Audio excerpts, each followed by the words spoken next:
கன்னிராசி, இந்த ராசிக்கு உண்டான பலன்களை கேட்டு தெரிஞ்சுக்கலாம். வருமானம் சார்ந்த பிரச்சனைகளை நிறைய சந்திச்சுட்டு வந்துட்டு இருந்தீங்க. இதன் மூலமா வேலை இல்லைன்னா வருமானம் இல்லை, அதனால கடன், இதெல்லாம் எப்ப நிறைவடையும் அப்படிங்கிற ஒரு கொஸ்டின் மார்க் இன்னும் கன்னிராசிக்காரர்களுக்கு இருக்கு. புணர்ப்பு தோஷம்னு சொல்லக்கூடிய விஷயங்கள்ல மனதளவிலையும் உடலளவிலையும் நிறைய ஒரு சஃபர் இம்பாக்ட் இருக்கக்கூடிய விஷயங்களா இப்ப நவடேஸ் உங்களுக்கு இருக்கும். தொழில் செய்யக்கூடிய கன்னிராசி என்பதற்கு இந்த வருஷம் பலவிதமான வாய்ப்புகளை கிடைக்கக்கூடிய ஒரு அற்புதமான ஆண்டா இருக்கும். திருமணம் பண்ணணும் அப்படிங்கிற நிலையில இருக்கவங்களுக்கே இந்த காதல் அப்படிங்கிறதுல பெரிய தோல்வியை சந்திக்கக்கூடிய அமைப்பெல்லாம் உண்டு. நிதான போக்கு கடைபிடிங்க. கணவன் மனைவிக்குள்ள ஒரு சரியான அண்டர்ஸ்டாண்டிங் இல்லாம போறதுக்கான சூழ்நிலை அமையும்.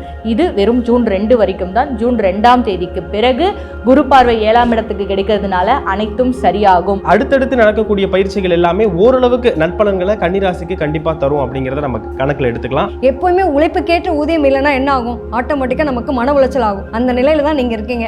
படிக்கக்கூடிய குழந்தைகள் கொஞ்சம் கவனமா ஒரு தடவைக்கு 2 தடவை எஃபோர்ட் போட்டு படிக்கிறது இவங்களுக்கு ரொம்ப சாலச்சிருந்தது. வாழ்க்கையில எல்லா விதமான வெற்றிகளையும் பெற்று கடன் பிரச்சனைகளை நிவர்த்தி செஞ்சு நிறைய பணத்தை சம்பாதிக்க வச்சு, அது மட்டும் இல்லாம குடும்ப உறவுகள், சந்தோஷம், வெளிநாடு வாய்ப்புகள் எல்லாம் கிடைக்கக்கூடிய ஒரு அற்புதமான ஆண்டா இருக்க போகுது. ஸோ இந்த ஆண்டு எல்லா மனநிலைகளையும் ஒரு சேர கவனமா ஒவ்வொரு ஸ்டெப் எடுத்து வைக்கக்கூடிய நிலையை இந்த கன்னிராசிக்காரங்க கண்டிப்பா அதை கவனிச்சு பார்க்கணும் அப்படிங்கிறத ஒரு குறிப்பிடத்தக்க ஒன்று.